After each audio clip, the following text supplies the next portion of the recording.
Hello, and welcome back to another video to fall asleep to. In this video, we will be talking about Ashes cricket. Be sure to like, comment, and subscribe. Today, we look at the rivalry. If you were to design a trophy for the oldest, fiercest, and most deeply felt grudge match in international sport, what would it look like? Perhaps a towering cup of solid silver, a massive golden shield, something heavy, expensive, and indestructible. Instead, the prize that England and Australia have shed blood, sweat, and tears over for 140 years is a fragile terracotta perfume jar, no taller than 6 inches. It is so delicate that it is permanently locked in a museum vault in London. It is never actually handed to the winning team. They get a glass replica. The original holds a few grams of burnt wood, allegedly the ashes of a cricket bale. This is the story of the Ashes, a sporting rivalry born of humiliation, forged in colonial rebellion, and sustained by a century of brilliant, brutal obsession. Act 1. The obituary and the romance. To understand the Ashes, you must understand the relationship between the two nations in the late 19th century. England was the mother country, the absolute zenith of the British Empire. Australia was the colonial outpost, a vast, wild continent originally populated by British convicts. In cricket, England expected to win. It was a matter of imperial order. But in August 1882, an Australian team arrived at the Oval in London. The pitch was wet and sticky. The scoring was agonizingly low. In the fourth innings, England needed a mere 85 runs to win. It should have been a procession. But Australia had a bowler named Fred Spofforth. They called him the Demon. Spofforth bowled with a terrifying, aggressive energy. He was angry, and he used that anger to rip through the English batsmen. He took 14 wickets in the match. The English crowd, usually polite, fell into a stunned, deathly silence. One spectator allegedly dropped dead of a heart attack from the tension. England collapsed for 77. Australia won by 7 runs. The British public reacted as if the monarchy had fallen. A young journalist named Reginald Shirley Brooks penned a satirical obituary in the Sporting Times. In affectionate remembrance of English cricket, which died at the Oval on 29th of August, 1882. The body will be cremated and the ashes taken to Australia. It was a joke, but the English captain, a wealthy aristocrat named Evo Bligh, took it as a crusade. That winter, he sailed to Australia, publicly vowing to bring back the Ashes. He won the series. And during a social match at a wealthy estate outside Melbourne, a group of women, including a young governess named Florence Morphy, burned a piece of cricket equipment, put the ashes in a tiny urn, and presented it to Bligh.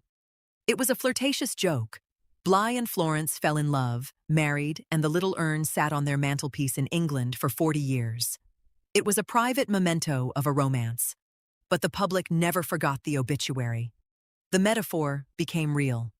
The Ashes had been born. Act 2. The Boy from Bowral and the Invincibles. As the 20th century progressed, the dynamic shifted. Australia was no longer just a colony. It was a proud, booming nation finding its own identity. And nothing asserted that identity quite like beating the English at their own game.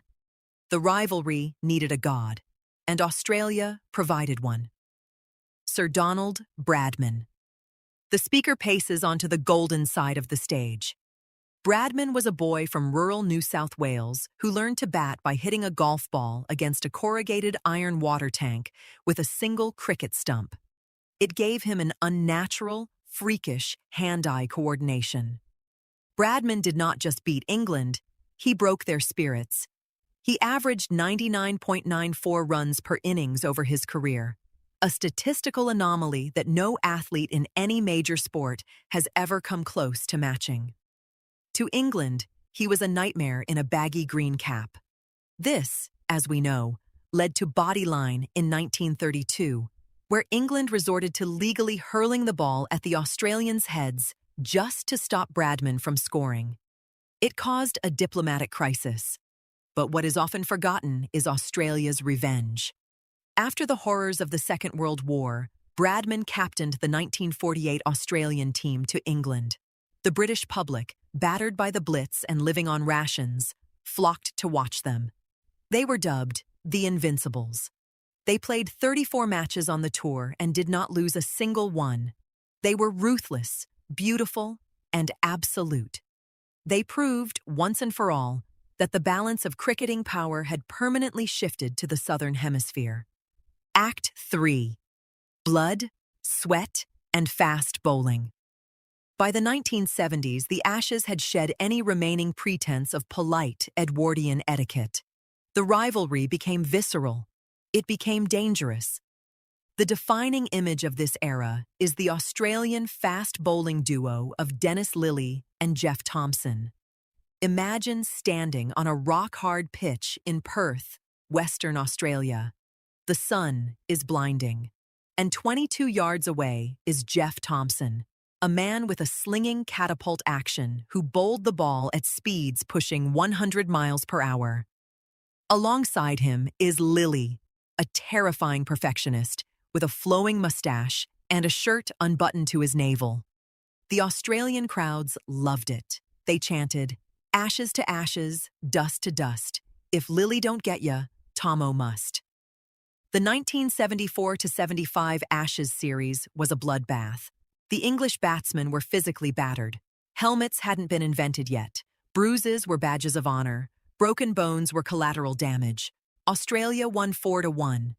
England answered in 1981 with Botham's Ashes, relying on the miraculous sledgehammer defiance of Ian Botham to drag them from the jaws of defeat.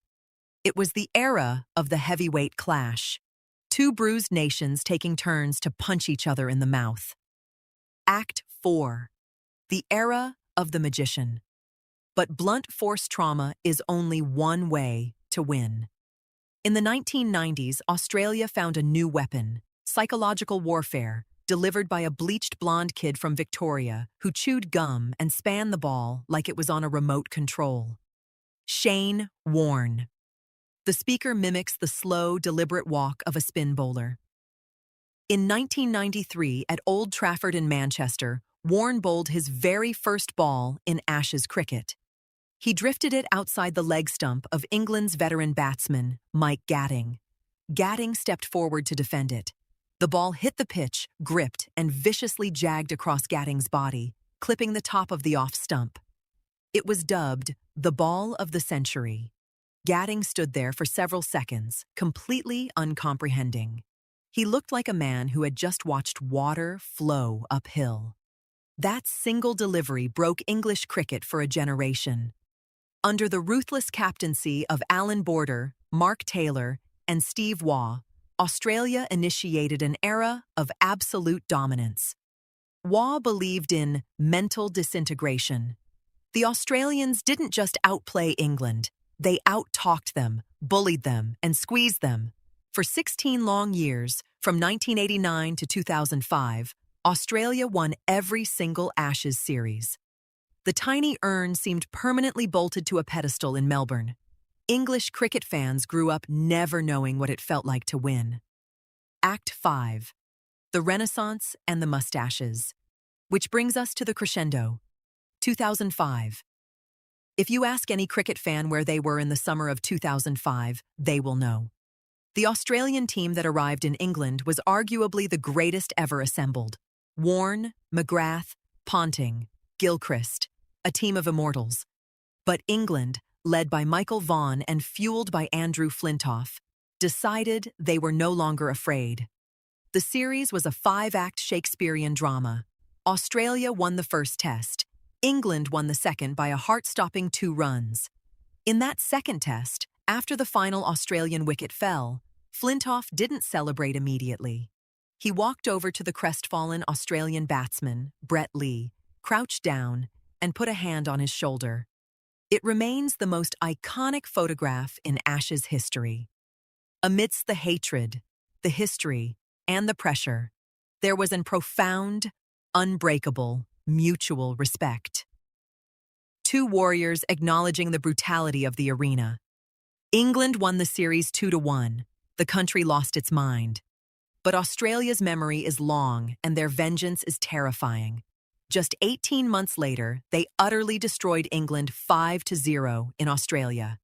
And then, in 2013-14, a fast bowler named Mitchell Johnson grew a handlebar mustache, tapped into an ancestral rage, and terrorized England in a way not seen since Lillee and Thompson.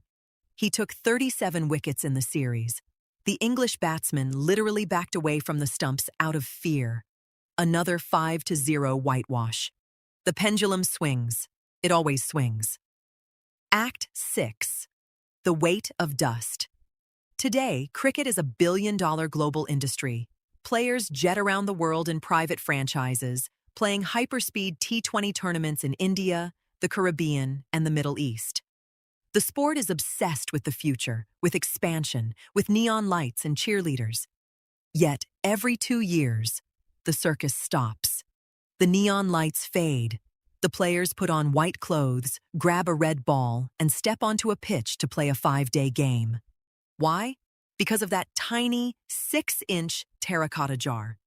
When an Australian puts on the baggy green cap, or an Englishman wears the 3 lions, they are not just playing the 11 men in front of them. They are playing against the ghosts of Spofforth and Grace, of Bradman and Botham, of Warne and Flintoff. They are playing for the right to say, "We are the master, and you are the pupil." The Ashes is a reminder that the greatest trophies in the world cannot be bought with billions of dollars. They are earned through shared history, deep scars, and a healthy dose of mutual disdain. It is, quite simply, the greatest grudge in the history of sport. Thank you for watching this video.